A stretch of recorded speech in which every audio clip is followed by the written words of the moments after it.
here. We're still covering grief and forgiveness. We're on page 3. We're going to wrap up on grief tonight and go into forgiveness. What I would like to do right now actually is to wrap up page 3, and then I want to pause and reflect. I have to reflect the questions about grief before we move on to forgiveness, which we'll get there tonight though. So I'm going to spend a few minutes talking about that. If that's distracting, we can turn it off if you want. It's up to y'all. What do you think? Cut. Yeah. Cut it out. Well, there's a power button on the side. Yeah. I don't have a remote. It's on the left side, bottom left. Okay, thank you. We talked about grief a lot the last 2 weeks, I guess. Grief is our emotional response to loss and disappointment. There's so much there, and I know we've covered a good bit of ground, especially if you're brand new to the grieving process. And that's okay. That's why I read out all of my notes for you to get. So you don't have to take feverish notes if you don't want. And there's more literature we can give you, and I cite some literature, and so does Brock. So has Brock. If I can recap very briefly on what I think are some of the most important points in grieving, and that is, grieving is normal, healthy, appropriate, Christian. And you're supposed to do it. It's God's gift when we go through horrible times. And so I've been begging you a lot because of my experience not to listen to guilt messages, or I know how to get over this, or maybe I don't have enough faith and that's why I'm sad. That's all false. And that's the first thing I'm trying to emphasize. The second major emphasis I've made over and over is that grieving looks a little different for people, but there tends to be a lot of patterns. You can call them stages, progressions, developments, whatever you want. I've been using the word typically stages. The problem with the word stage, it can imply that you go step 1, step 2, step 3. That's not how grief works. But most people do experience phases here and there of some kind of anger rage, some kind of, that's not true, some kind of longing for it to come back, that yearning as Brock talks about as we do in attachment theory. There's some kind of deep sadness, and that's what we've been recovering. I'm just doing a big picture. If you're new, this is really fast, I know.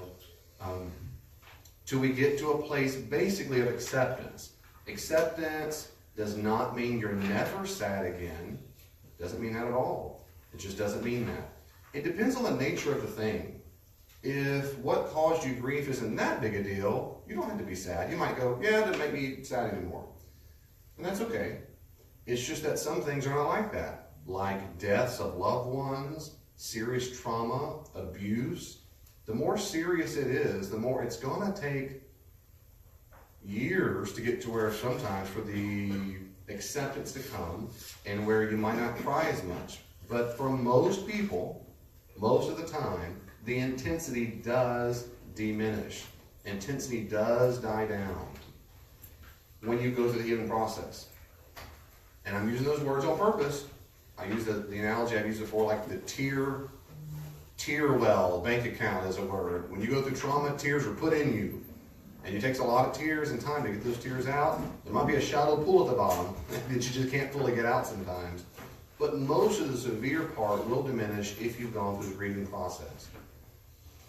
For those that can't go through that, they seem not to be able to get over the tears, just the tear bank can't get empty. Even close to it. We talked about chronic grief. Some people do find themselves in that. But for most people, my experience, I said this last week, most people, my experience, who are still really struggling with grief, usually it's because they haven't grieved. It's not because they have some disorder. It's not because, really the only reason is just they haven't done the hard work of being sad and processing it. Now, why is that? Why would anyone not do that? Well, ask yourself why you don't cry all the time.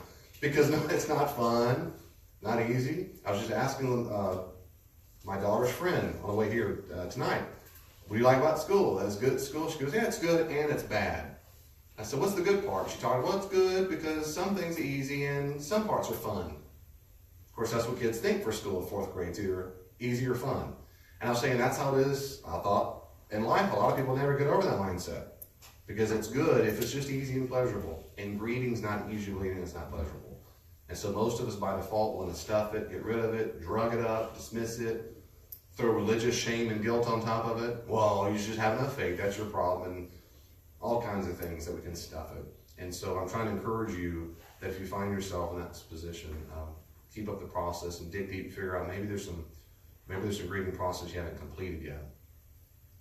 And that's an overview of it. And then we finished up, and I'll pause after all this wrap up.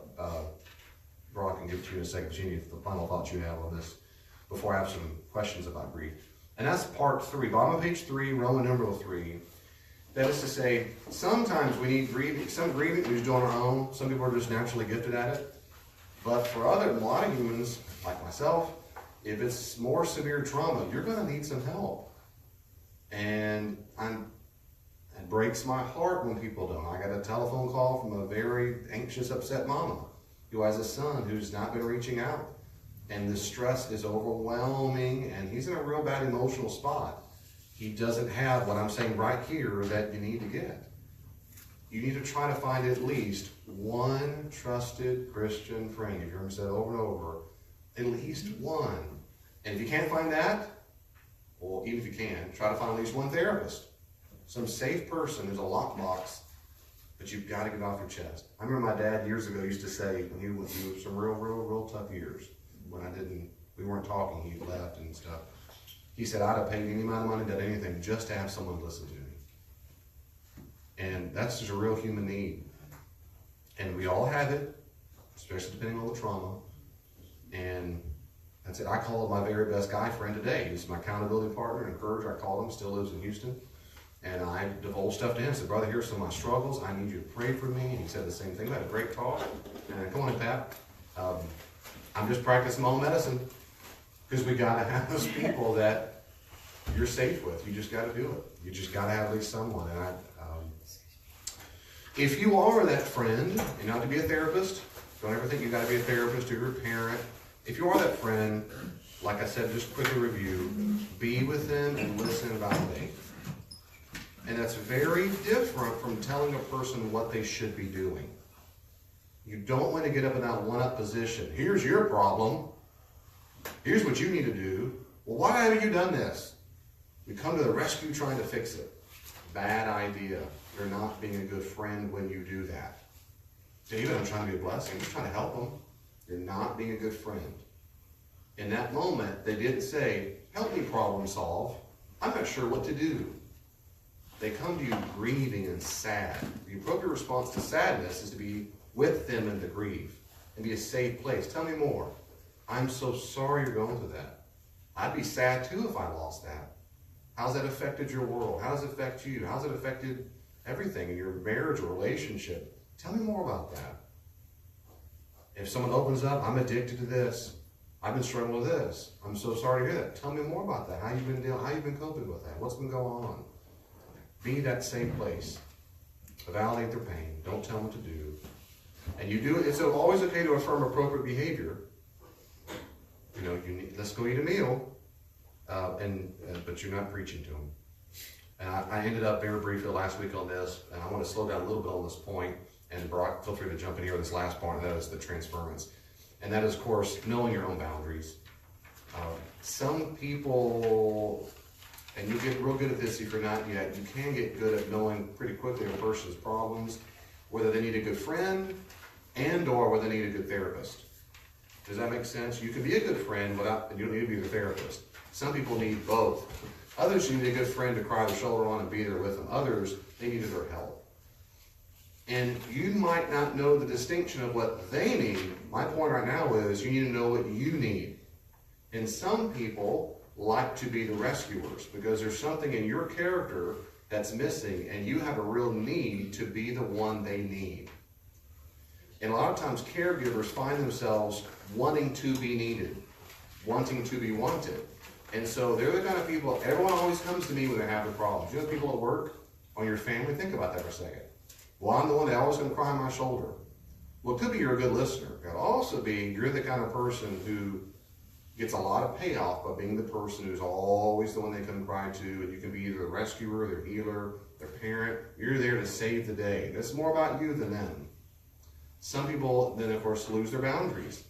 They want to care, even if it's appropriate and healthy, but they realize the person that they're helping, their friend, needs so much more than you can give. And you might feel guilty to say no to them, and you give and give, and you say, now I feel so overwhelmed and overextended, I find myself kind of resenting that I offered to help. How do I get out of this? And that's because, that's one thing. The third quick thing is I'm giving options of when we get overextended. Another is this transference where their problem, their pain, their worry, their stress becomes yours. You can't sleep at night. You lose your appetite. That's not healthy either.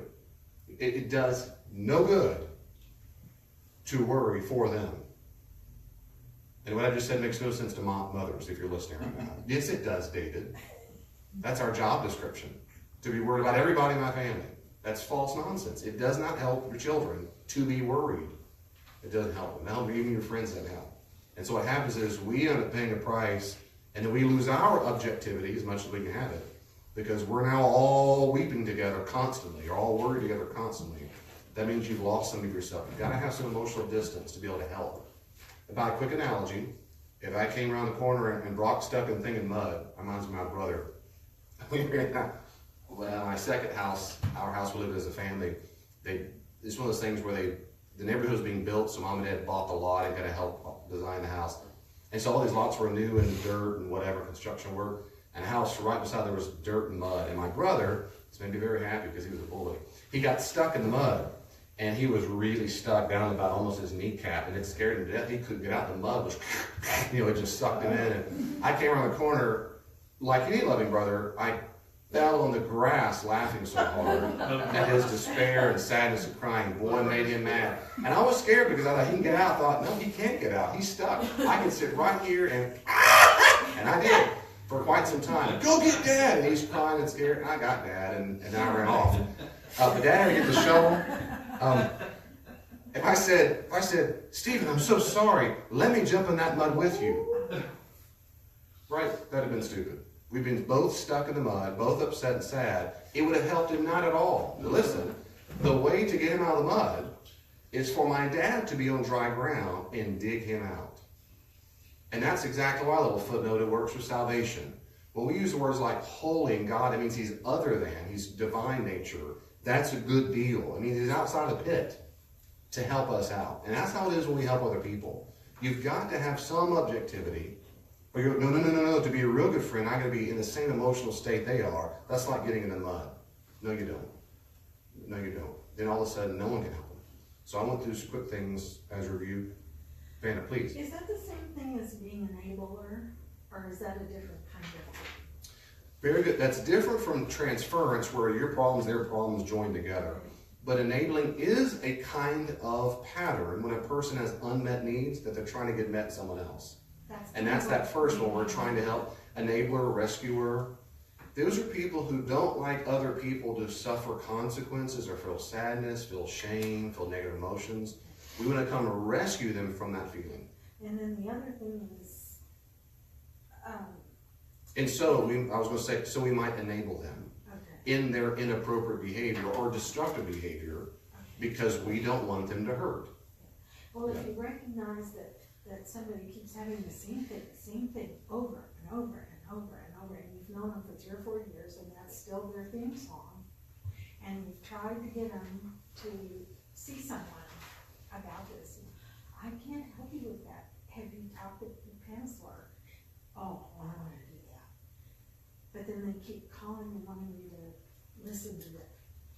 What else can you do? That's a great question. So to repeat it for the podcast and for Facebook, what if a person, a friend who's been going through the same maladaptive, we call it, or self-destructive behavior, maybe for years, and they keep calling you to either like, I need help, or whatever it might be. Very good question. The first, maybe not in this order, but these are some quick thoughts, because this is, I've lived this, and other people as well. The first real big thing to understand is, like I'm trying to emphasize here, is that number one, our job is not to fix the problem. And that's a biggie, because a lot of people don't come to the table thinking that, especially Christians, well-meaning intentioned Christians. They think their job is to come and save the day. Now, that is true when a person is in a victim state. According to the New Testament, I can prove it right now if you want. We're not morally obligated to try to make a person get out of an addiction. morally obligated to get out of, well, they waste all the money on casinos and not have money for food anymore. Well, every month I give them grocery food, every single month. We're not required to do that.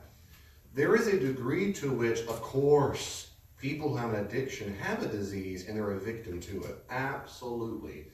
But most addiction specialists will tell you, which I'm aware, and Brock, correct me if I'm wrong, in my experience education, there are those moments of clarity that almost all addicts have to say, I need help. There's a degree to which they're not fully a victim, like someone smashing me in my truck and I'm stuck. There's those moments that go, and it's usually in those moments, and I will tell you later when they're more healed, they'll say, in those moments, I didn't get help, I became self-confident. I could do this. I got this, it's not a problem. Those are the moments of clarity, when they know they've got something they need help on, but they don't reach out to themselves. They think there's still enough willpower and resource on the inside, and they don't have it. And it's hard for a lot of people just to admit wrong and weakness, say, man, I don't have it in me. That's the first thing I'd say, is to say, first, believe and understand our job is primarily help people in a genuine victim state. And that leads to number two, which is our job is not to be the rescuer and enabler of those things. So what do we do? What can we do?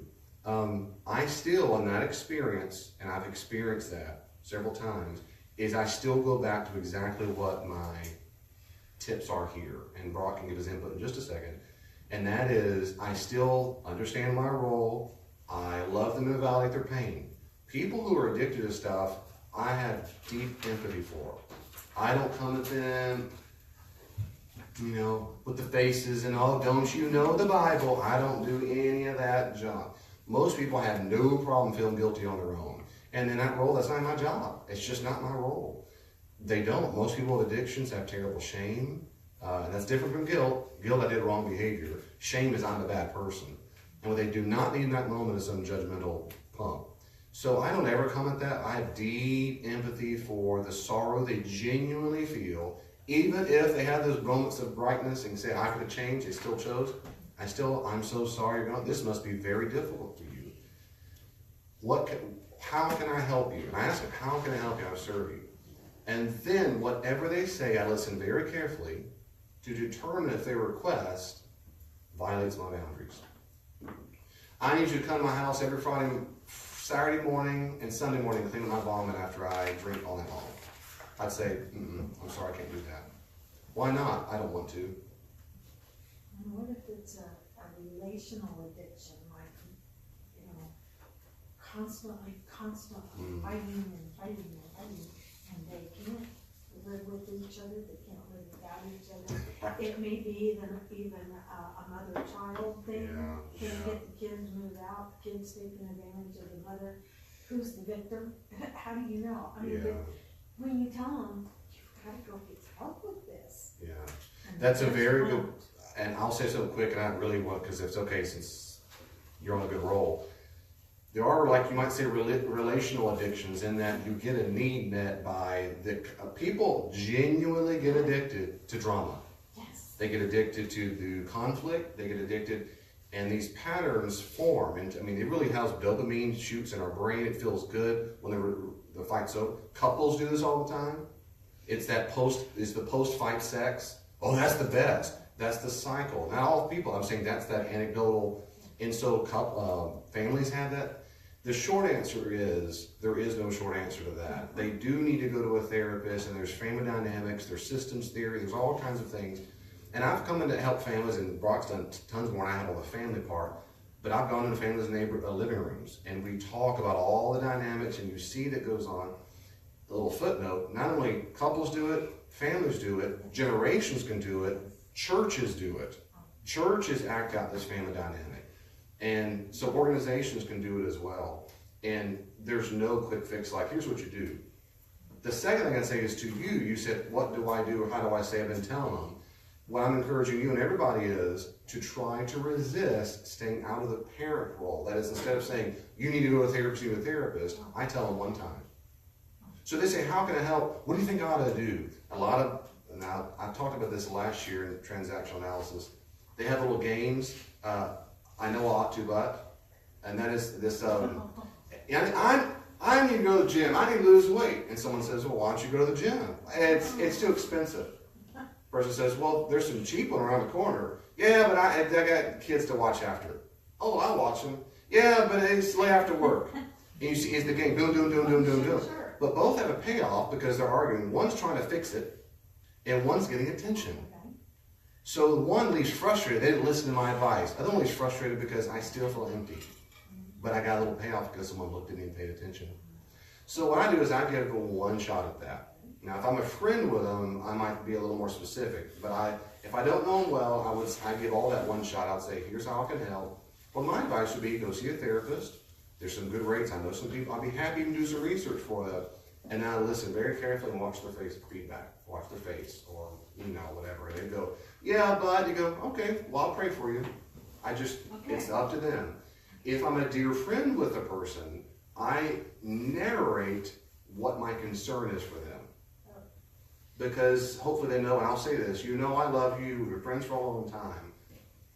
But I'm concerned for you because when I offer what I think is help, and I really mean those helps, I really feel that my perception is, and tell me if I'm wrong, my perception is you're not really looking for help. Oh yeah, because we're friends, I tell them that. So, because I'd expect them to tell me the same thing, that you seem resistant to making those changes.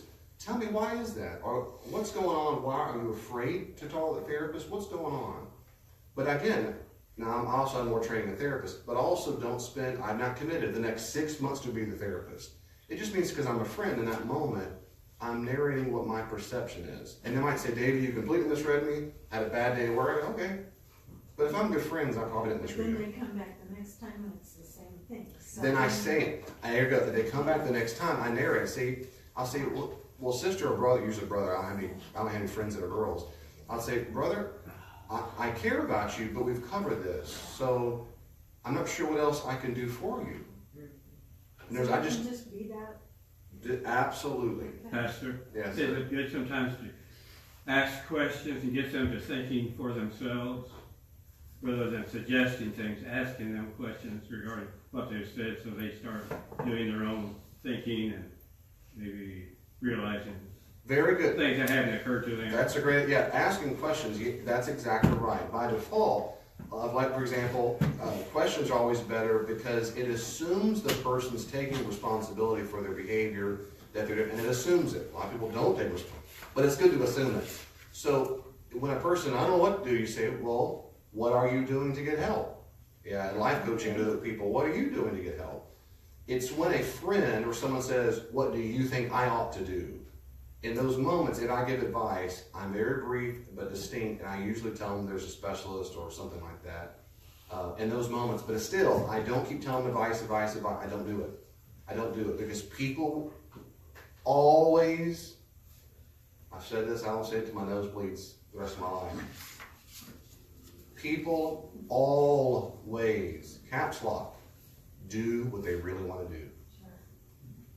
I don't care what they say, they do what they really want to do. Except, and only except when, they're genuinely incapacitated. I'm in a hospital, someone hit my truck, I really want to go to church, but I can't. Okay, besides those genuine, valid victimization states, the normal person really does what you just do. I want to go to the gym. You might want to go, kinda, but you really want to sit home on the couch and eat chips, so that's what you're doing. You really wanted to come to the study because you're here. No one else wanted to come. Well, they were commitments. No, it means they really wanted to do the other commitment versus this one. Doesn't mean they're all sinners. It just means we all do what we really want to do. So when I ask a question, which is a great point, John, when we ask the question or say something, we say this, and they give an answer, I feel no compulsion to try to guilt them, manipulate them, rag them, nag them, check them the next day. Did you call that therapist? Did you call? Don't feel you good. No. I don't do all. Let me pause here, and I'll be happy. Brock, please, you in the microphone for me. Any feedback? Even before Brock? Go ahead. Yeah, I just have a question. And then maybe Brock can listen too. I'm sometimes one of those people that if they don't take my advice, like I get kind of offended, like you asked for it, and I'm giving it to you, and you're just refusing to take it. So like, what do you do in that situation to just let them go and like on their own path, That's a great question. So if someone asks your advice and they don't take it, you say, I get kind of frustrated. The first thing I would encourage you is to be very aware that that is your problem.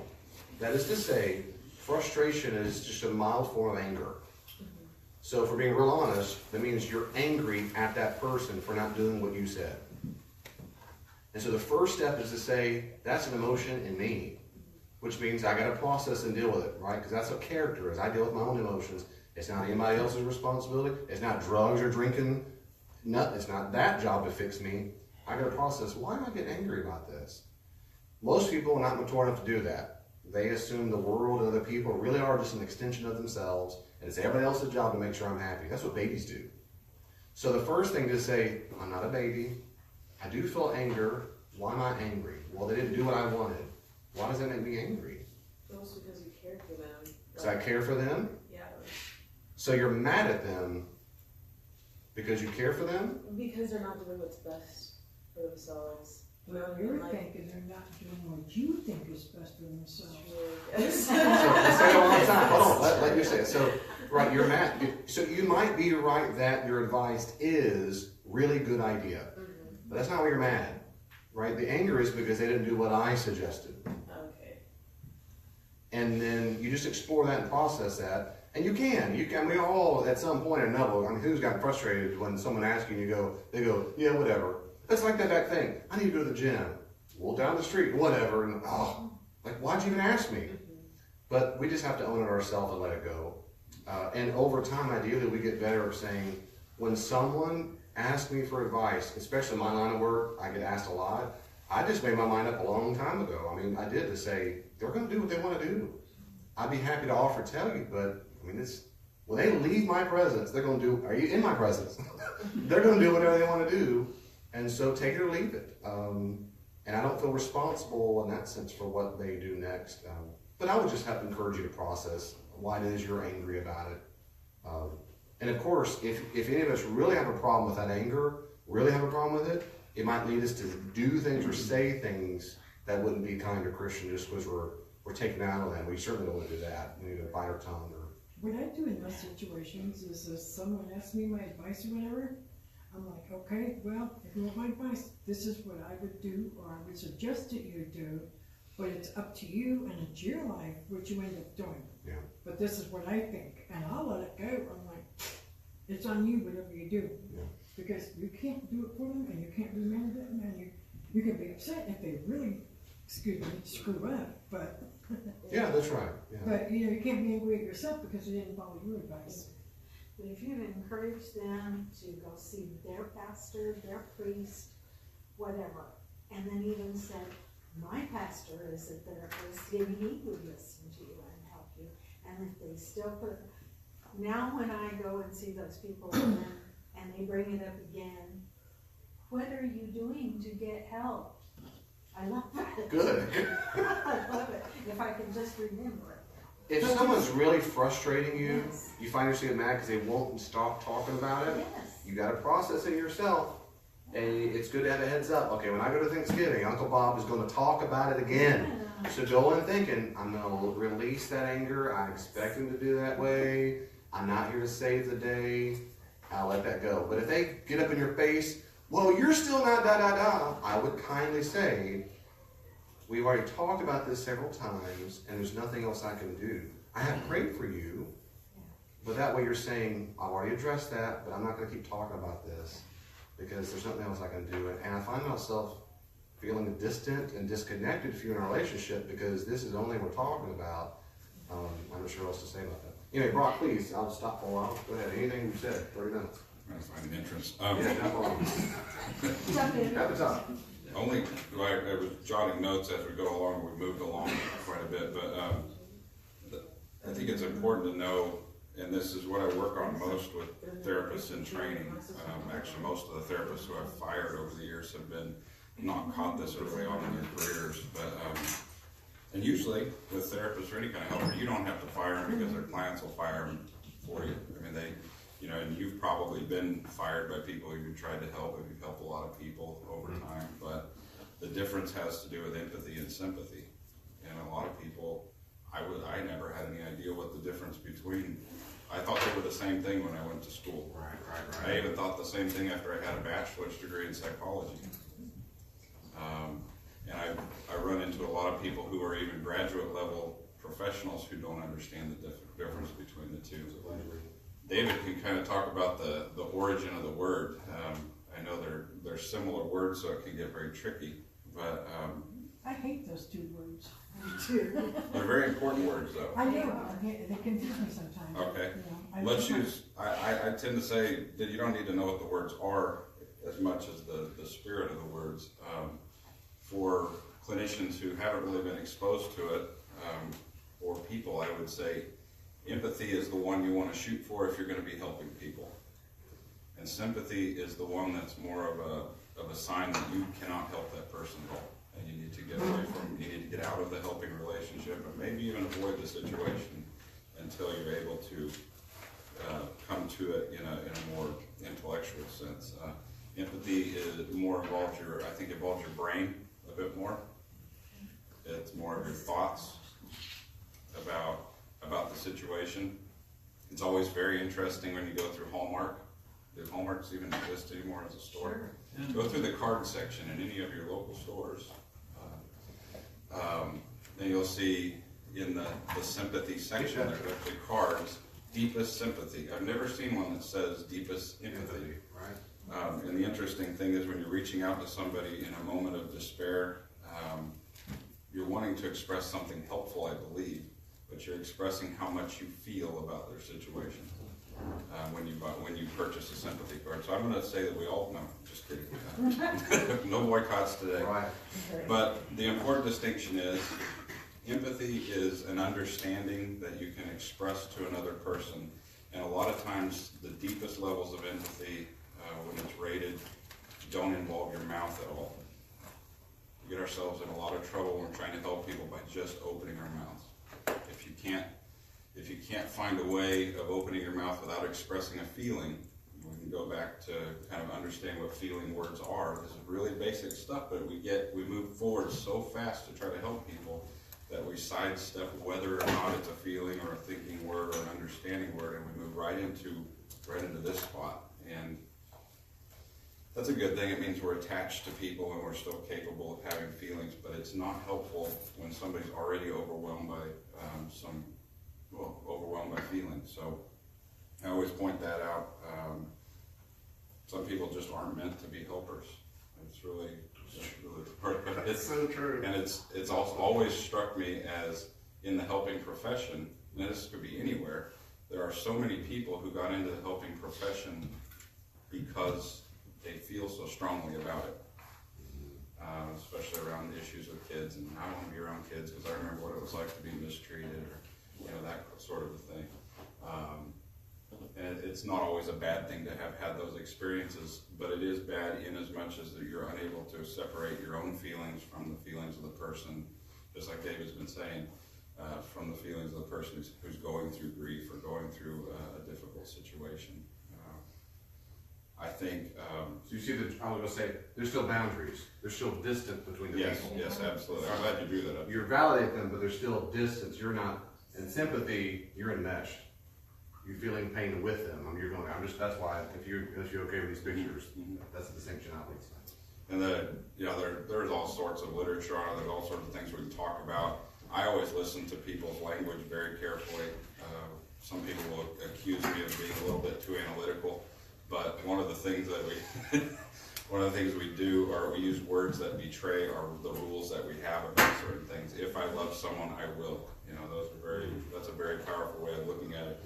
And try to figure out if you have any of those if-then rules about things, and that behind those words will actually be the standards by which you care for people. And if I love this person and they're crying now, then I have to cry with them. Or if I love this person and they're sad, I also have to feel sad. And just like David was saying, if you're losing sleep or you're feeling any of the same feelings, those feelings will sneak into your field or your experience over time, even if you're helping in a good way.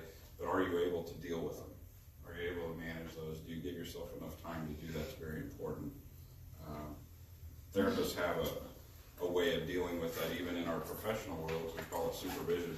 There usually not supervision, it's usually kind of a chit-chat session, but in the moments between clients or between difficult situations, they're trying to process that and get whatever went on emotionally with them back into the thinking and almost analytical place where you can see the process going on. Is it a compartmentalization kind of thing? Put it in the drawer for the folder for that person right then? Yes, it But could be. not carry I it think with you? it's a good way to put it. Compartmentalization has some negative Different. clinical connotations to it, but yeah, you put it in a particular place, there's a place and a time for the feelings. And I think what you look for as somebody who's reaching out to help is, can you keep it in an organized sort of a place or not? It's not a sign of weakness. It just may mean that there are certain things that are very, very difficult to deal with. I think a good responsible grief facilitator, even things like Grief Share, will not run a group back to back to back to back. Will not run groups alone. There's some things, because even the people who are professionally trained to get in that and are in that role constantly have to learn how to shed the sympathy feelings and get back up to that where there's some emotional distance and some separation. So. I have a question. The subject that she brought up, okay, what about the flip side of the coin? You're trying to help a person. They ask you for advice, you give them advice, they don't follow your advice, they do whatever they want to do, you're angry at them or whatever for not following your advice. But then they follow their own advice, they screwed up, they wish they'd followed your friend's advice, so they come back to the friend, all upset and crying, I want to talk to you, I really messed up, I should have done what you suggested in the first place. So how do you empathize or sympathize with that person at that point? Told you so. You don't say that. I told you so, it's not usually a good place to start. That's You want to lose somebody immediately. They may still talk to you, but they're definitely going to take note of that one. If you're really interested in helping them and not just keeping score, I would say best thing to do is ask them what they think they want to do. That's such a therapist-y sort of thing to say, but I know they've already pointed out the process to me. So what I'm going to do is see how much of this they're just trying to give me responsibility for. And the easiest way is say, well, where are you at with this right now? You know what you've done. You know you've just expressed your regret to me. I think you're asking for advice, but I want to see how much you've been thinking about this. Yeah, well, can you help me get out of, my mess now? I mean, And there are lots of different ways you can do that, but I guess it would depend on the scenario. not as often as you think, but yeah, it does depend on the words that are being used, and you have to, I would reflect a lot of it back to them, and I think observation, as much as you can, is 10 times, if not 100 times better than any advice that you'll ever get. We learn through experience, we don't learn from words. So I think that, or as well from words, we can process words, but we have to kind of get into the role and kind of go through the steps and actually feel it and see it and smell it ourselves before it really sinks in. And I think offering them that almost a process thing, that's what reflective listening does for us too. I hear you saying this, I recognize that you may be feeling this, what are you thinking? And a lot of times people will walk themselves through it. Well, I have a daughter like that too. I give her advice, because I know she's really going to mess up. She's 40 years old, okay, but she's really going to mess up in Illinois since she was about 30. I give her advice. She really looks at me and she says, "Mom, you made your mistakes. Can I make mine?" I said, "I'm just trying to keep you from making that mistake that I know you're going to make." Did you walk in when David was talking about mothers earlier? Yeah, That's what mothers do. If I can say very quickly, jump in there to repeat this. You said, what if a person, you gave it, they wanted your advice, you gave it, they didn't do it, they did the bad thing, came back and said, I should have done what you said. How do we respond to that? My first thought was Matthew 7:12. Jesus said, treat other people as you want to be treated. So how many times in your life, or our lives, have you done the thing you know you shouldn't have done, or you should have, or sometimes you were trying different options, you just happened to choose the one that didn't work out. And you go back, you know what? All this time, friend, you were right. Did you want them to go, I told you, why didn't you listen? Or be mad at us? And those experiences, most of us don't want people to be mad at us. They want to be empathized. Yeah, and They you want- want to be mad at them. They don't be mad at them. So that's our response to them is, yeah, I bet you regret that. I'm sorry. So how you doing that? Yeah, I mean, we just, if there's a strong desire to say, I told you so, or why didn't you listen to me? That's your problem. That is not there, right? Does that make sense? That's So we got to okay. get past that quickly and say, how do I love them? How do I empathize with them? Real quick, yes ma'am, go ahead. Go ahead. Well, I've been married going on 40 years now, and in the early parts of our marriage, my husband I would share something, I would be going through a grief or hurt, and he would always want to have the answer to it, always want to resolve it, and so through the 40 years, he's learned that a lot of times I just want to be heard, and I want to be validated for what my feelings are, and I learned that and caring for other people, that most of the time they don't want the advice, they don't want you to tell them what to do, they just want to feel as though they have value and that your heart cares for them, that you genuinely love them or care for them as a human being and really emphasize their value to the world and not focus on the problem so much as who they are. It's true, and in therapy situations, when you validate with a person the pain they're going through, usually the quote-unquote problem, they don't care anymore. Mm-hmm. They might come what's called a presenting problem or something else, they go, I gotta get this figured out. But really, once you start talking about why they're hurting and painful, they go, oh, never mind, I don't care anymore, or I don't need any advice, that's what I needed. I agree. Sometimes you just need I'll stop help. there, Brock, sorry, I interrupted you. Oh, no, you had your hand up too.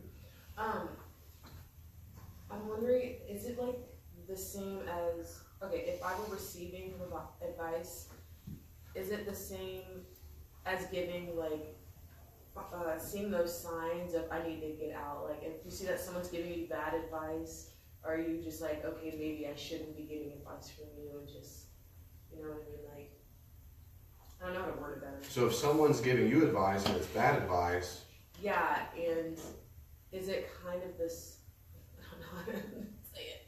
that's right. Well, think about it. Yeah, I'll think about it. Yeah, But I do have another one too. Okay.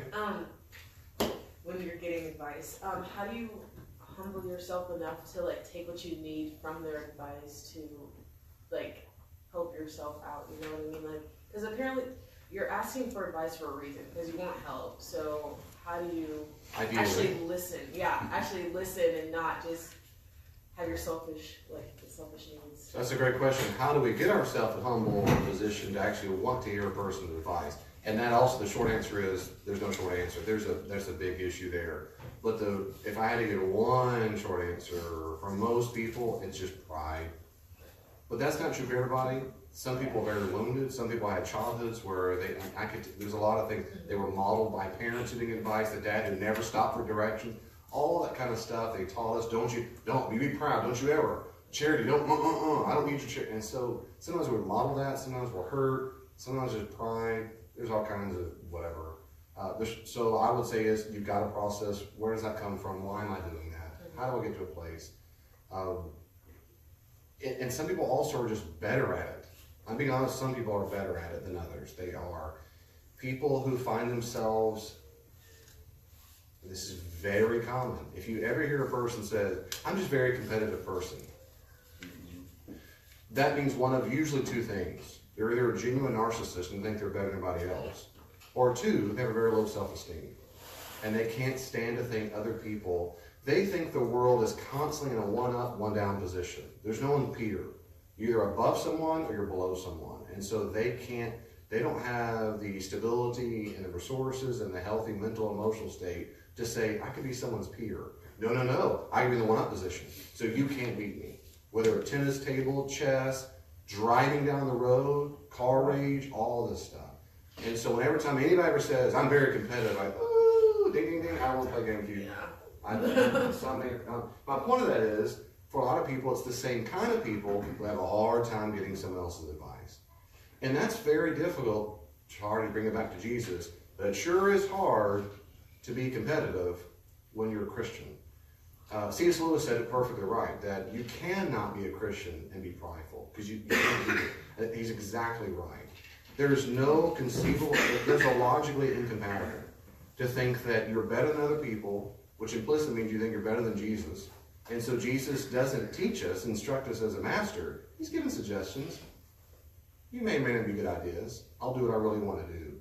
And that's not the same as denying myself, picking my cross. And so that's something that's got to be killed. And you ask God for help for killing it, that's for sure. But there's going to be a lot of reasons why they do it. But it is a worthwhile effort to try to kill that pride. I just had something to weigh in on that, bringing from my own experiences. Maybe it's, as you think about getting advice and taking that, maybe not focus on it so broadly, but think maybe you're going to the right or wrong type of person. Like, you have different situations in life. And for me personally, when I went through one of my biggest grieving processes, I look back over that, it's probably a 10-year span, really, off and on. And I think it started as one, naming and identifying what I was really grieving about, because I think it was unknown for a long time.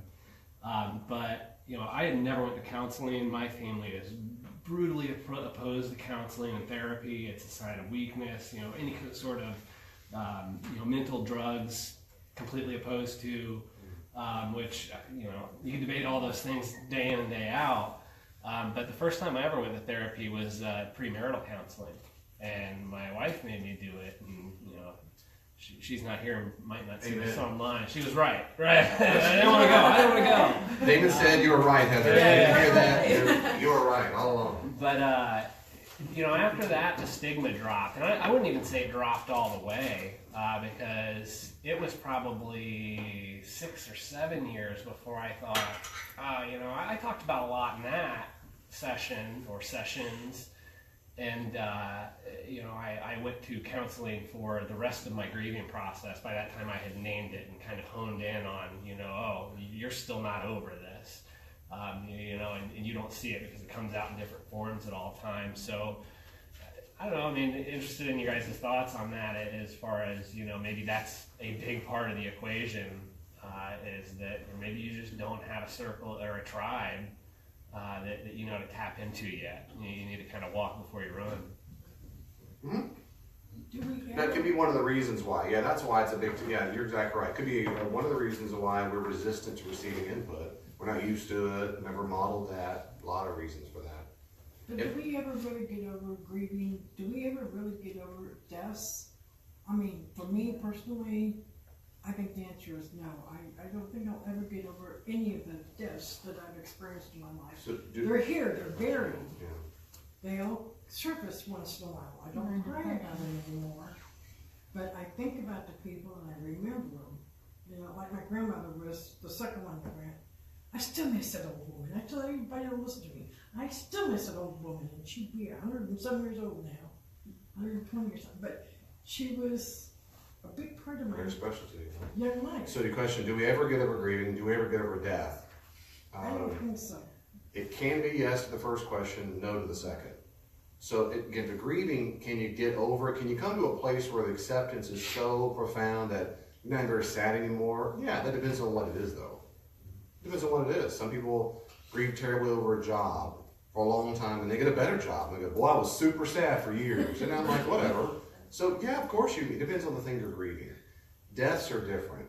People you're close to, a part of you's gone.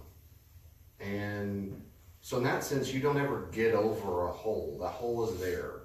What you can process through, most people, as I've said, back to the topic acceptance, is you can come to accept the reality of the loss such that the intensity of the anger, the rage, the bargaining, the sadness does diminish.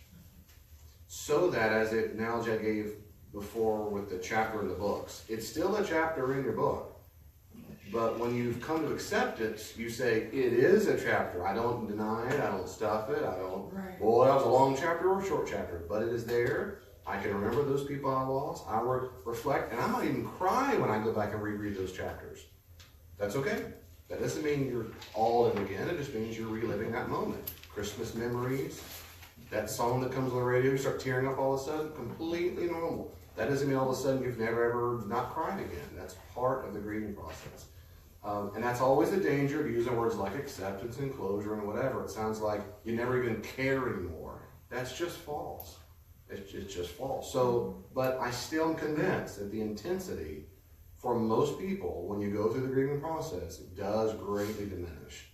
The intensity sure does. It doesn't mean you get over it. And none of this nonsense like, well, I just got a new husband, or I just planted a flower. That's nonsense. Death doesn't work that way. It just doesn't. And people say some stupid They're still in things. here with me. They're still in there with you, and I believe it. And you're not alone, and that's a common sentiment. So people say some dumb things like, well, go plant a flower, go buy a puppy, get a fish. Oh, that's exactly the same. Yeah, But good see, I call. never got And it's angry ridiculous. or anything. I just Yeah. got very, very sad. Yeah, very Just sad. the sadness. I never blamed anybody, God or nobody. I didn't get angry. I didn't get mad. I just, I did ask God once in a while, why. But then again, I say, okay, God, I know why. So if you're because getting process it's all and that- it's a process of life. Getting very angry, got very sad. And to bring back real quickly, and I'll go back to Brock where we went back a little second ago. The problem with the etymology or the origins of the word is they're not distinct. In Right. Greek, this means in passion. Pathos means suffering. Pathos means, well, I can mean that, a deep passion for something or emotional state. M is like in from the Latin, from the Greek. And sim means with. So in pathos, with, it means basically the exact same thing. But in therapy circles, they do mean different. And so a lot of times in my understanding, I use it. Empathy means I feel sorry for. I empathize. I'm sorry that you're going through this. Maybe my mirror neurons are firing. I feel sad too for you. Sympathy means I'm in it with you now. Now we're both bottoming out. And it's not, and I said it, and I'm Brock to say, and I'm repeating this because it's very important. And it seems to me, Brock, for us to keep making this distinction. It's not bad to feel sad for a person and even cry with them sometimes. Paul says, and we said this in Romans 12:15. Rejoice with those who rejoice, weep with those who weep. So we're compadres. It's when you can't turn that off and you become just as sorrowful and enchained and we call it enmeshed. You lose yourself. When one of my friends who was my age accidentally got shot in the head and died in the room my brother was. It's an extremely traumatic event. The night it happened late afternoon. The night it happened was I remember almost every minute of it. And one of the times I went over to his name was Brent. Went over to Brent's house and his books and stuff from the school, he always sit there on the kitchen table, still sitting there. And his mom and dad were in the kitchen and some other families showed up and then we came because we're all family friends in the neighborhood. They were in the street right behind us. We could almost throw a rock to the house. And we go over there, my mom goes over there and my mom has already been weeping. And she comes in and as soon as she sees Brent's mom, and of course her Brent's mom, so I still remember it, man, those moments you remember. I'm sitting up against the kitchen counter. And then Brent's mom comes over here and my mom, and she just starts weeping. And then you just boom, and she hug and cry and cry and cry and cry and cry. And I remember even as a kid thinking, part of me thought, why is mom so sad? Because it's not her son. Of course, I thought, well, of course I understand the sadness. But that's exactly, in that moment, what that mama needed. And that's what I'm trying to get. That's an empathetic moment.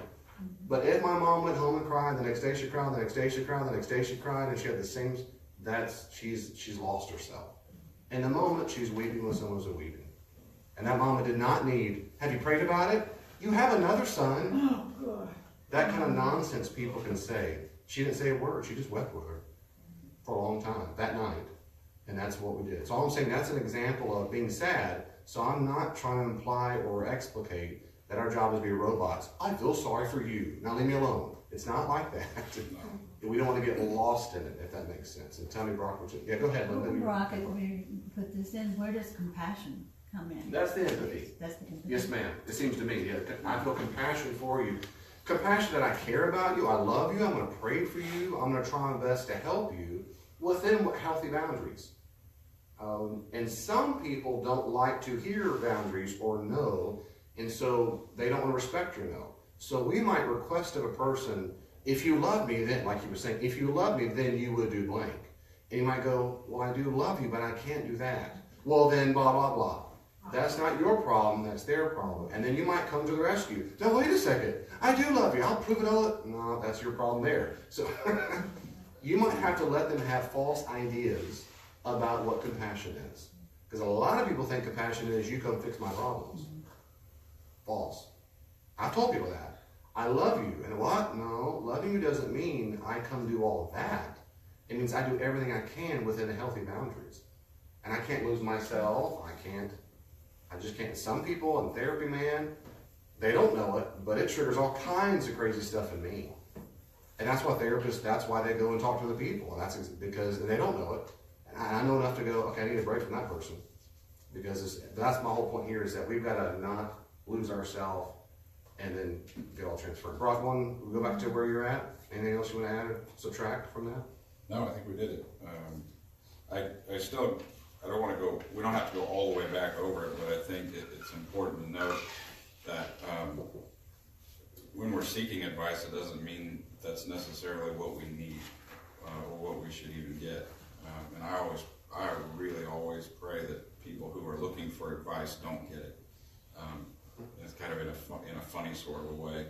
But the truth is that we all have brains. They're all very valuable. And the experience that we get in solving our own problems is much more valuable for us in the long term. Even in the short term, it's not as easy toward the rest of our lives. We need to be able to experience things, like I said earlier, and go through the process of figuring it out. And that doesn't mean advice, small bits of advice here and there when they're welcome isn't good for us, and wisdom can very much get us on the right track. But that's to be heavily qualified when it comes from human beings. I think one of the things that we can do best as helpers is to really kind of be a flashlight, shining it into the corners, and when we're able to point things out that might be going on, to offer observations more often than advice.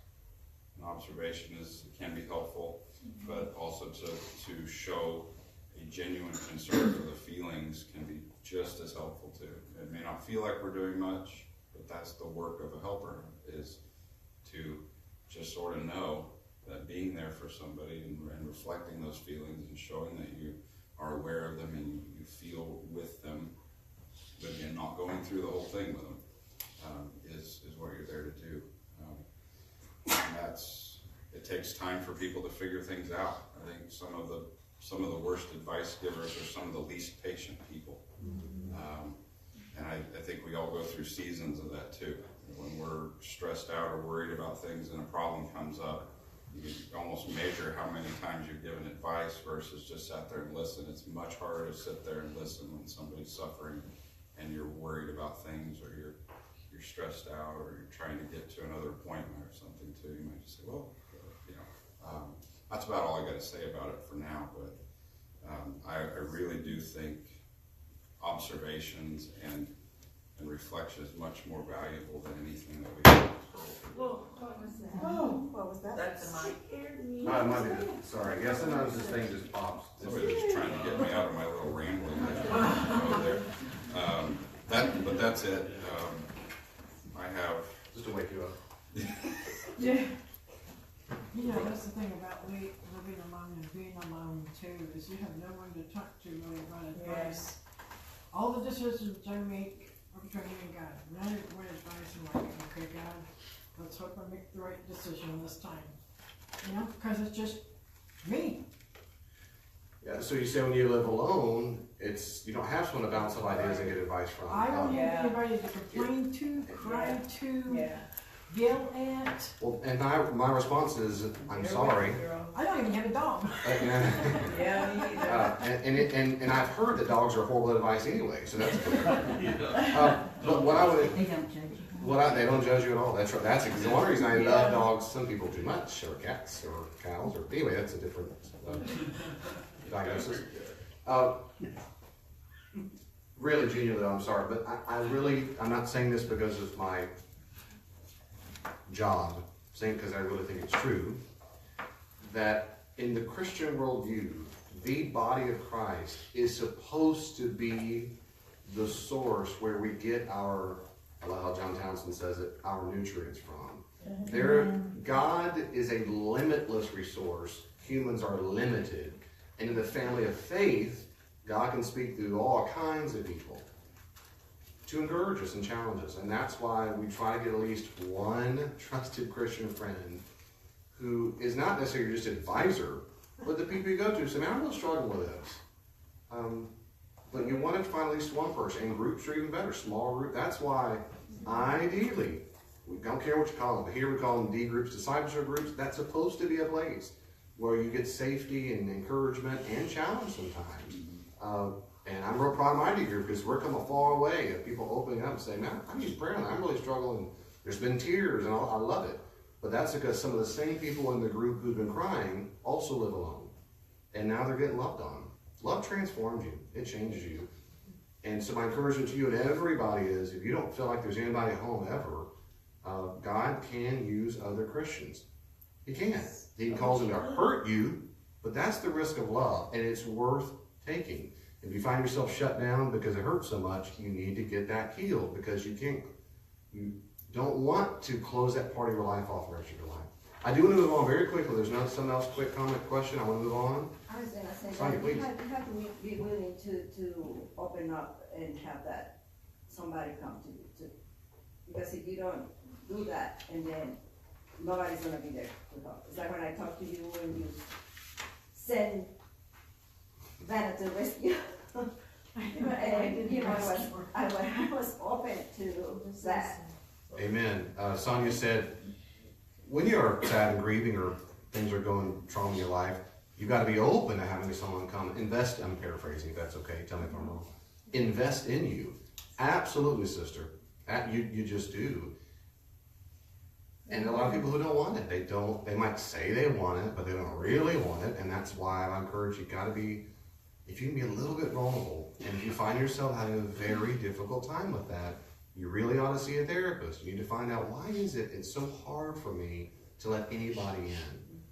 And a lot of people hide that behind shame. Either, well, I'm too good, or they'll say, I'm just maybe so screwed up. I have something wrong. No, you're probably wounded. There's probably something some muscle you haven't flexed yet, you might say emotionally, but you can get that healed. There's good news to that. Because God can use that. Amen. Yeah, thank you for that, Sonia. Linda. So what happens if my quote, life group, unquote, Okay, yeah. was supposed to be at the church I was in for 6 months, Okay. was supposed to be where I went to get my needs met, quote unquote, is what I was told. Okay. Well, they were never there. Nobody ever was there. And since I had to leave my husband in order to save my life, literally, there's been nobody there. Nobody returns my phone calls. Nobody returns my emails. There isn't anybody, and I'm desperately looking for somebody to talk to. My life is all therapists and caregivers, and that's it. And it's not even regular therapists yet. It's all potential therapists. The therapist I thought I had was there whenever she and her husband weren't traveling somewhere, but they're away more than she's here, so it's like, this isn't gonna work, and so that door is closed. And now there's just like nobody. My daytime caregiver gets it all dumped on her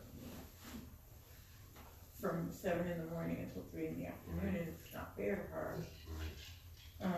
So what do you do when you don't have that group, or the group does fail you? Yeah, that's a great question, and it would take a while to get. You know, what I got when I would call pastoral staff was, you know, you can't expect us to be there for you. Your life group is supposed to be there. Well, what do you do when your life group isn't there? And then finally they just told me, you know what, you're just too needy. And so I didn't go back there. Pastoral staff told me I was too needy. They don't provide the church. They don't do this. They don't do that. I got a whole bunch of big, you know, we don't do. So I'm trying to figure out where I fit in, and I don't feel like there's nowhere that I really fit yet. I ride to church with somebody every Sunday, and it's quite a ways away. It's in Lenexa. So it's like I want a support group, but where does There's no family, there's no friends, there's no nothing. So what do you do when you're looking for that and it's not there? How do you cope? That's a great question, and I have 3 quick answers. The problem with anything quick, which I have to be, it sounds like they're pat answers or flippant, and I don't mean this flippantly, but also don't want to say, that's a good question, we'll talk to you later. I want to be able to do something. So what do you do when those people aren't there? 3 quick things came to mind, because I have known many people. I have felt similarly about when people are not there, and I'm saying this is a common predicament, so I can also, whatever it's worth, I don't have to relate, but the first thing I'd say is, it sounds very much like you're going to have to grieve the fact that they were not able to meet the needs you thought they were going to meet.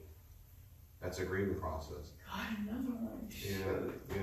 Because whenever you experience loss, remember either loss of a dream, loss of expectation, and that is something happens emotionally.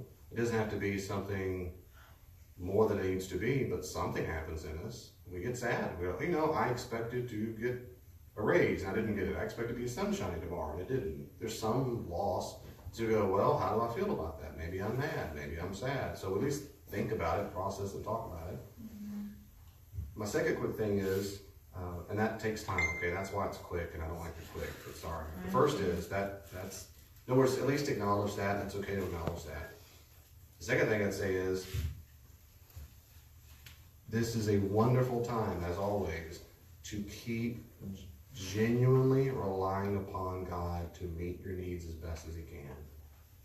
And it helps me to be reminded in the New Testament.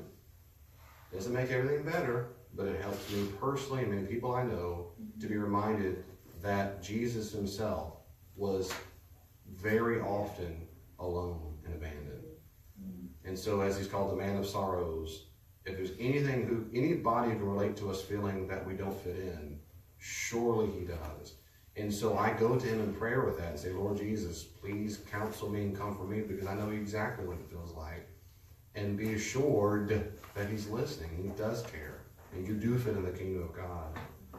The third thing I'd say is, ask God to bring people. And He might wait for a long time, might be a short period of time, but you ask God for the friends that you hope to have. You do. I give tons of examples in my own life, but moving to Kansas, we didn't know anybody. All you people were strangers.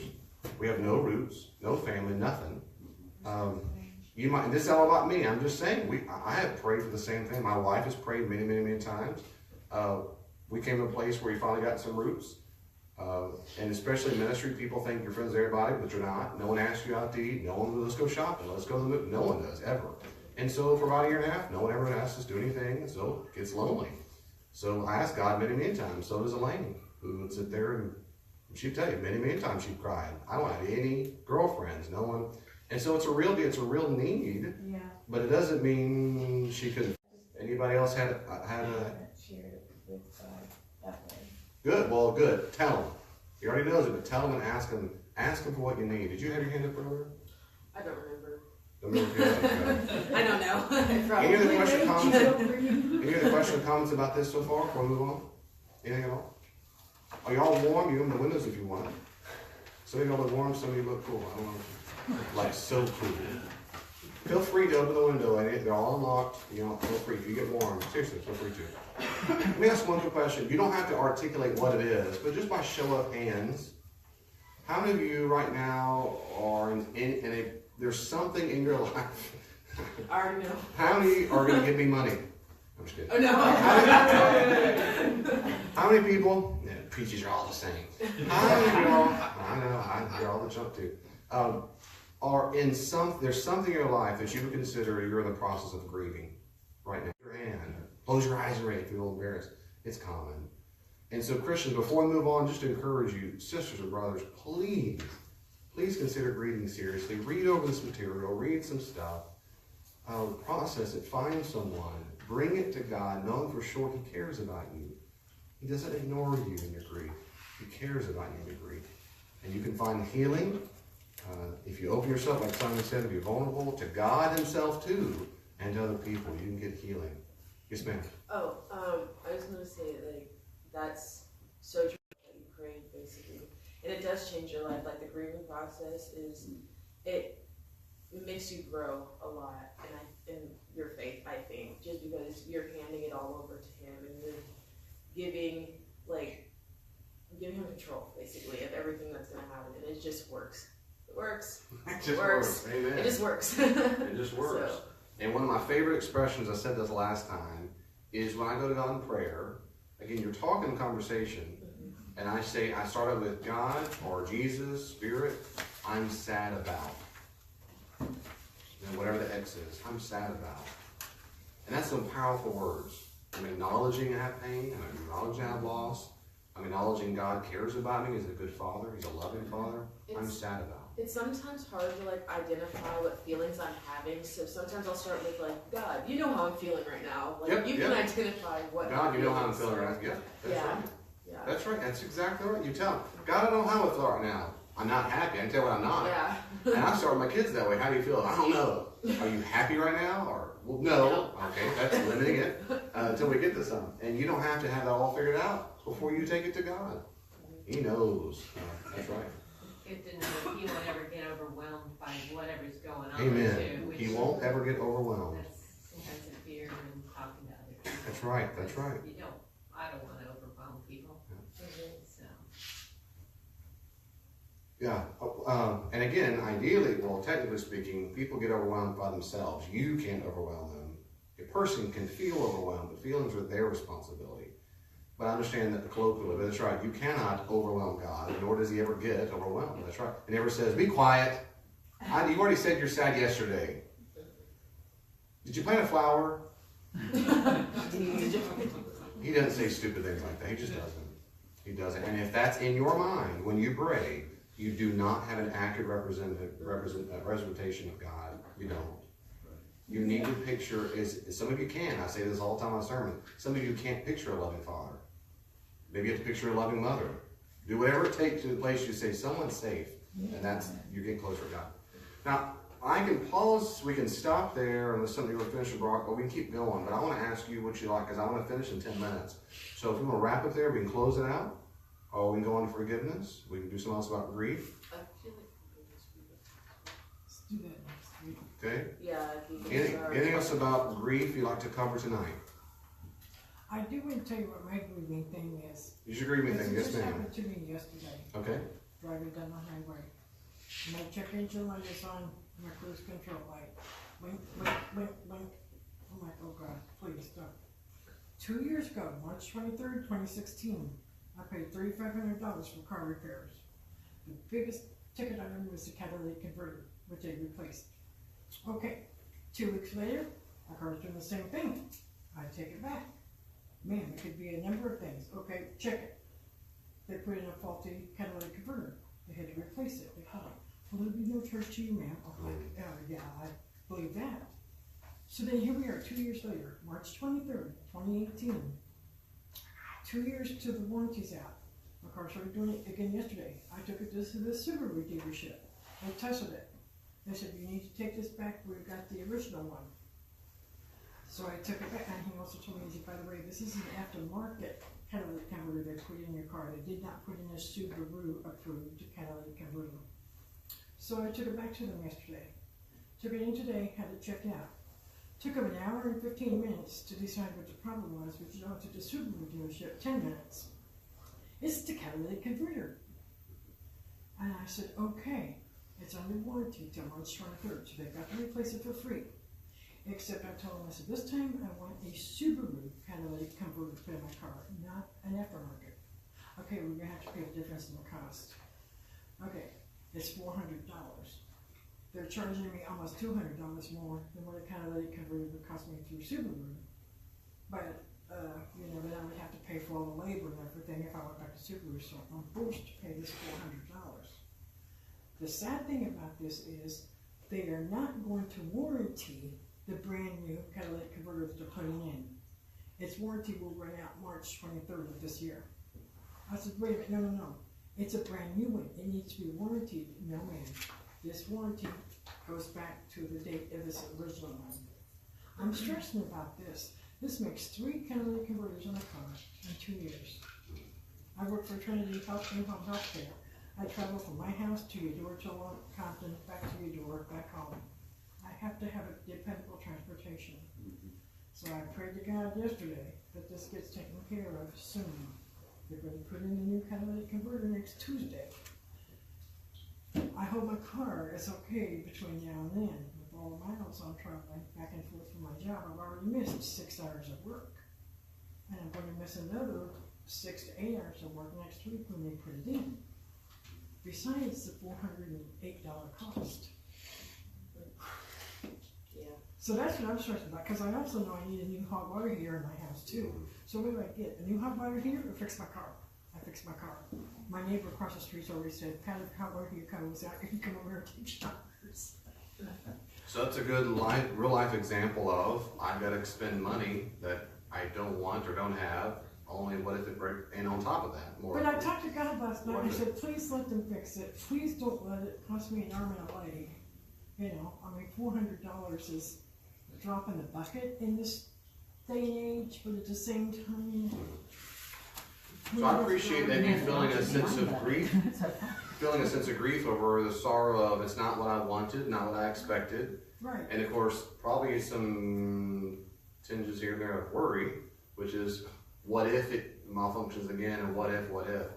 And of course, it's a pat answer, but it's true because Jesus said it. That's where we go, wait a second. My fear about the future is unwarranted. Right. God will be with me then too. And if I have to raise monies I don't know about, He will give me wisdom to know what to do. Right. Because for Him, $400 isn't difficult. It is for us. And if He wants you to walk, He'll give you a nice legs to walk. If He wants you to find some, the point is, and that's that genuine daily cross we pick up of trusting Him every day with our daily bread. Well, I'm just trusting Him every day between now and Tuesday that I get. Trusting Him every day, good, and that's. Because I saw a horrible accident on my route on K10.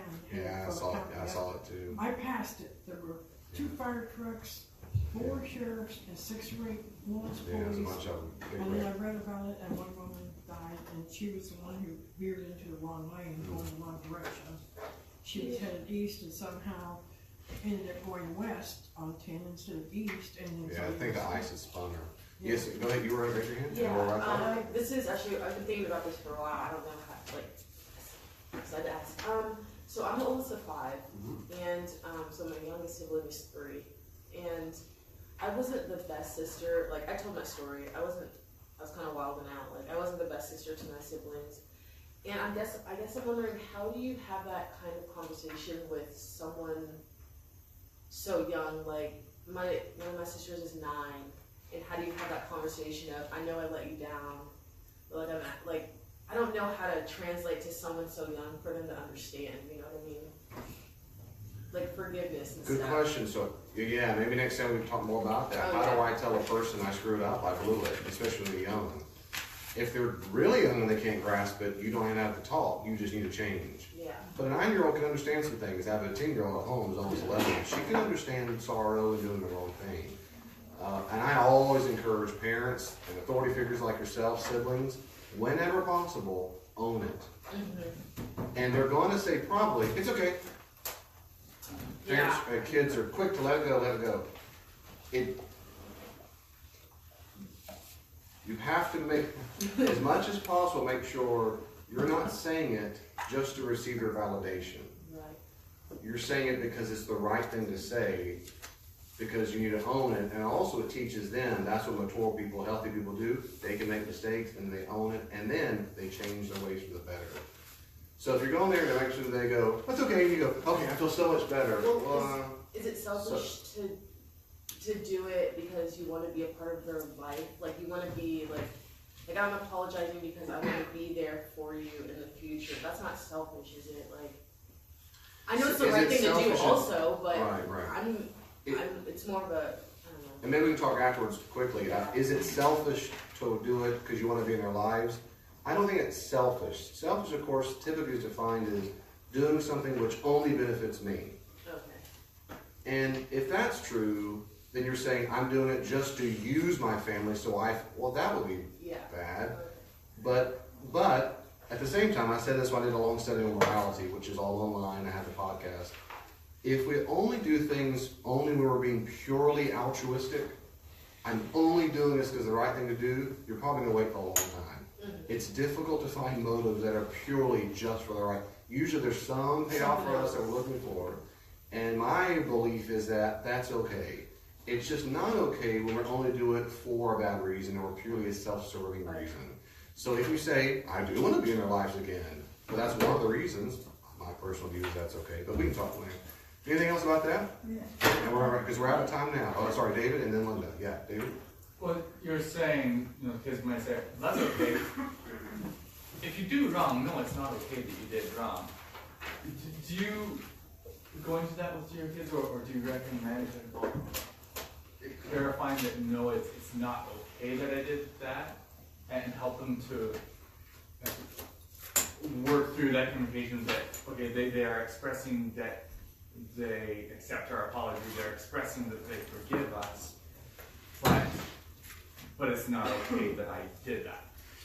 Yeah, so to a child, they say it's okay. Should we try to express, no, it's not okay what I did, but is it okay to just let it go or whatever? That's a great question. That probably does depend on the exact situation and the age or whatever. But in general, I personally believe you should say, no, what I did is not okay. And because in my life, so many children and adults, it's okay. And it should be a way to overlook quickly. And I want them to know as a parent that no, that behavior actually isn't okay. Yep. But most kids probably mean, like when adults do, it's okay meaning I'm not offended, I'm over it, our relationship is not at stake, the relationship isn't breached. Most kids probably just mean that. So I don't belabor the point. No, it's you need to know it's a sin. And let's go to Leviticus 19. No, I don't. My view is it's okay to say, well, my behavior wasn't, and that's why I'm apologizing. I should not have raised my voice. I should not have thrown that TV remote in your head. Or whatever. We laugh. She said that. So that behavior was not okay, and I want you to hear me. I'm very sorry that was inappropriate of me. And but I don't belabor it. But I do. But again, as we all know with kids, we can yap, but we need to see the behavior. Daddy's so sorry, Mama's so sorry, and you do it tomorrow, blah, blah, blah. And kids, watch what you do. Words do matter, but they really matter when you change your behavior. Yeah, I mean, we all get it, but we need to remember that as parents. I'll just tell them I'm sorry, they're over it. And we get a lot of therapy for that. They're watching. They're watching. Oh, man. Let me say a prayer, and then if you have any questions, because I want to wrap up all the time if we can. We thank you, Heavenly Father, Son, and Spirit, for being a God who cares for us, genuinely loves us, whether we're happy, joyful, and even and maybe and especially when we're grieving. You don't like us to suffer. You don't like us to feel the pain or loss or disappointment, and that you don't revel in it, and that would be a sadistic kind of God. And I'm glad, and I'm sure we all are, that you're not that kind of God. Even the suffering we have to go through, or that we do go through when we do the right thing, we have reason and cause to be happy about that because we've done the right thing. Nevertheless, God, we confess to you, even when we do the right thing and we suffer because of it, or there's some disappointment or loss, God, it's painful. So many times we experience loss of family relationships, maybe spousal relationships, friendships, when we do the right thing. And it makes us sad. So first, I'm just praising you. I'm thinking the fact that in our sadness, whether we do the right thing that causes the sadness or we do the wrong thing that causes sadness, I'm so glad that you care about us no matter what. You're not waiting up there, as it were, not up there, but you're not waiting in the heavenly realms with your arms crossed saying, I told you so. It makes me happy. That's not the God that we have. So I'm asking God, number one, that you would help us really genuinely conceive of you properly. And God, as you know fully well, as we confess, that can be very difficult for us when we had bad parents or parents with certain bad behaviors. And we do not learn what it means to be unconditionally loved or someone to allow us to grieve or be sorry for us when we grieve. So help us. Help us learn what kind of God you are in our scripture reading, our devotional life, and our prayer life, and even from mature Christians who help perhaps model that and keep pointing us toward you in a proper conception, knowing that our portrait of you is always imperfect this side of the world to come, but we sure can get better than a bad example of a parent or another parental figure. We also ask, Holy Spirit, for your courage to open up to you, receive your healing, the courage to cry, the courage to be sad in front of you, also the courage, if it's possible, to find at least one trusted Christian friend with whom we can be sad with. Also, Holy Spirit, please give us the wisdom to be able, if we're able to be, that helper and be a safe place and not a fixture, not a parental type, but a safe place for people who are grieving. Moreover, please help us have healthy boundaries, knowing that it's okay to say I can or can't help to certain limits. Please help us know what our own boundaries are. And please help us know as we grow, maybe we get we tried and it didn't work out or whatever. So help us, just guide us in that stumbling process of trying to be a gracious friend or lover who is helping people along the way. Help us stay compassionate and empathetic without getting so intertwined we lose ourselves. But help us, of course, the other extreme, help us not be cold-hearted and just want to be a parent, just tell them we told you so and whatever. Help us, again, Holy Spirit, continue to heal. And for those, my sisters and brothers in Christ in this room, on the video and the podcast, the hundreds of people listening on podcast and video who are sad right now, our sisters and brothers that we know and friends and family, God, there's so many, I can't imagine what you experience and see around the world of the sadness. Please do your great work. Please help us reach out to you and receive your comfort and not give up. Not do it. Not do it. Please help us protect us from the evil one and evil voices that tell us nonsense and just the despair images and catastrophizing and generalization and all the junk that comes from Satan and whatever. Please help us protect us from that nonsense. Help us be as real and open and authentic with you as we can and receive your grace to heal. For this and more, Lord Jesus, we also thank you and praise you. And help us, please give us your wisdom this week while at work, retirement home, wherever we're at, so that what we do, what we say, it really exudes you, it glorifies you. Give us the courage, please, to open up those of us who are still struggling with secret addictions, secret pains, and we're terrified to tell someone, or maybe we're just in denial. Please give us the courage to bring it to light and receive your holiness and know there's grace. Oh man, there's grace and love. So help us do that. To be part of that solution with the problem. For this and more, we give you praise. In the name of Jesus, of course, we pray. Amen. Amen. Before you leave, please don't ever forget to read the newsletter every single month. The newsletter, we take a lot of time to get full information. It's online, it's downstairs. And over there on the wall, you see the refrigerator page there. We have it on the TV, it runs around. There's all kinds of big events. There's a marriage workshop coming up. I really hope you'll come to that. If you're married or you think you're about to be married, even if you came last year, it's only $25 a couple. It's worth your time. We've got all kinds of stuff coming up, Ash Wednesday, new series, and on and on. If you don't know about these things, look on there, look online, and everywhere we have it plastered in the bulletin. Also, if you don't know, the first Saturday of every month is Pancakes with the Pastor. Just to be funny, you don't have to eat with me or look at me, Damon, at all. But it's a way to get out and fellowship at the Big Biscuit. If you can't afford it, the church will cover it, no big deal.